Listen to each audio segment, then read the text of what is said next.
Lesson 3, Chapter 9, Détente and Multipolarity.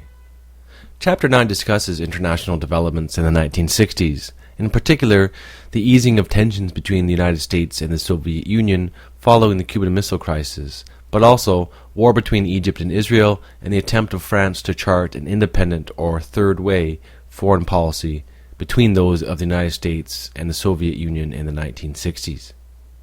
As the text notes, the United States was a global power by the early 1960s. Its gross national product was 3 times that of its nearest competitor. It was the undisputed leader of the non-communist world, at least the non-communist developing world, and it was held in high regard in many developing nations through initiatives from President Kennedy, such as the Peace Corps. The Kennedy administration sought to win the, quote, hearts and minds of peoples in developing countries through social and economic development projects. Where the United States did have a competitor, however, was in the military. Even here, however, the U.S. was superior to the Soviets in terms of its missile capability to send nuclear missiles into the Soviet Union and its navy with bases scattered throughout the globe. The outcome of the Cuban Missile Crisis was a humiliation for the Soviet Union and its leader, Khrushchev, as the Soviets were seen to have backed down from backing an ally in a time of crisis. In the words of American Secretary of State Dean Rusk at the time, the Americans and Soviets were eyeball to eyeball in the missile crisis, and the Soviets blinked first. The Soviet Union thereby undertook a 2-part strategy to deal with the United States. One was to reduce tensions between the countries, and the other was to simultaneously grow Soviet military power and capability around the globe by acquiring new naval bases around the world and competing with the Americans in air power. The lessening of tensions between East and West, between the Soviet Union and America, is generally referred to as détente. This was manifest in a number of ways, the most important of which was arms control. One positive outcome of the Cuban Missile Crisis was the establishment of direct communication between Washington and Moscow through the teletype. This enabled direct communication between Washington and Moscow in the event of a crisis, such as an accidental missile launch. Indeed, this communication and principle of direct communication between Moscow and Washington was parodied to great effect in the wonderful Peter Sellers movie entitled Dr. Strangelove, or How I Learned to Stop Worrying and Love the Bomb. During the 1980s and 1990s, a communication between the White House and the Kremlin was always depicted in movies with a red telephone. This was the idea of having a hotline of direct communication so that something like the Cuban Missile Crisis could not happen again. The peaceful resolution to the crisis opened a period of détente between the U.S. and the Soviets. In 1963, America, the Soviet Union, and other atomic powers, along with another 100 nations, signed the Nuclear Test Ban Treaty, limiting where nuclear tests could be carried out. In 1968, nearly 100 nations signed the Nuclear Non-Proliferation Treaty, which sought to limit the spread of nuclear weapons. Nuclear powers such as Britain, the United States, and the Soviet Union each signed, though France and China refused, and developing nuclear nations, India, Pakistan, and Israel also refused. Arms reduction was an important concern in the late 1960s and early 1970s. Some estimates put the combined American and Soviet cost of creating and maintaining their nuclear arsenals at $50 million a day, a crushing burden which both sides were finding intolerable.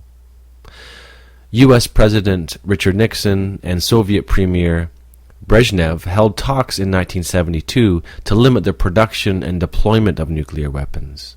These strategic arms limitation talks, or SALT, resulting in a treaty, did not by any means halt the arms race between the two superpowers, but did reduce fears on both sides. The text goes into great detail about arms reduction talks and agreements, and you do not need to get too bogged down in the details of this.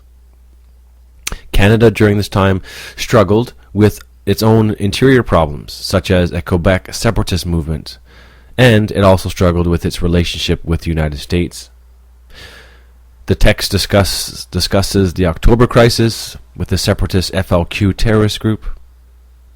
And in terms of relationship with the United States, under Prime Minister John Diefenbaker, Canada wavered in fulfilling its commitments to its international partners regarding arming its missiles with nuclear warheads. But with the administration of Prime Minister Lester B. Pearson, who succeeded Diefenbaker, this rift was healed. The case of France. The United States is often thought of as the undisputed leader of non-communist Western nations during the Cold War. And while this is generally true, it does not hold for some important individual cases, one of the most important of which was France, which undertook an independent foreign policy. Charles de Gaulle, the World War II French resistance leader, was identified with this independent policy. De Gaulle returned to power in 1958 and helped France divest itself of its empire, particularly in Africa. Like Britain, France, after the Second World War, sought to get out of the costly empire game. Both France and Britain were in poor financial shape after the war, and both sought to begin granting independence to many of their colonies, particularly in Africa. The cost of maintaining these colonies, including a civil service, maintaining armed forces, putting down nationalist movements, was simply too high. And after Germany's bid to conquer Europe during the war, many Europeans questioned the justness of colonizing and ruling other people. De Gaulle sought for Europe in general, and France in particular, a third way, between the Americans and the Soviets, to become an independent political and economic bloc, capable of a strong voice in world affairs, and not just to be grouped with either the Soviets or the Americans. One means to achieve a credible independent voice would be for France to have the ultimate weapon, the nuclear weapon. In 1960, France became the fourth member of the World Nuclear Club. In 1966, de Gaulle withdrew French forces and cooperation from NATO and ordered the evacuation of U.S. and Canadian military bases on French territory, and also embarked on a state visit to Moscow. This was provocative stuff aimed at the United States.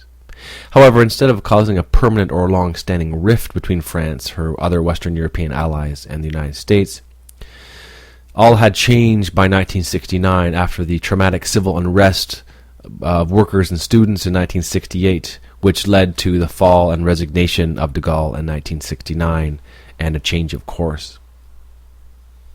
While relations between the Soviet Union and America improved, so too did those between the United States and China.